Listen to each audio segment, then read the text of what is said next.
আরে বিন্দু মাসি যে কি খবর? আপনি তো আর এখন বিন্দু মাসির হাতের পান খেতে আসেন না, তাই বাড়ি বয়ে আপনাকে পান খাওয়াতে এলাম। সম্পর্কটা এখানেই শেষ করে দিলেন সামন্ত মশাই? এ তুমি কি বলছো মাসি?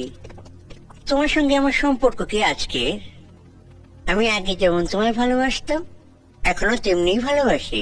এর চেয়ে বেশি বলার আগে আপনার লোকদের সরে যেতে বলুন শান্ত মশাই। দেখলে তোমার সঙ্গে আমার সম্পর্কটা এখনো কেমন মধুর। গার্ডদের সামনে তুমি আমায় গালাগাল দিলে না। এবার দেব। আমি জীবনে অনেক হারামি দেখেছি, কিন্তু আপনার মতো এক পিসও দেখিনি। এই যে সাদা ধুতি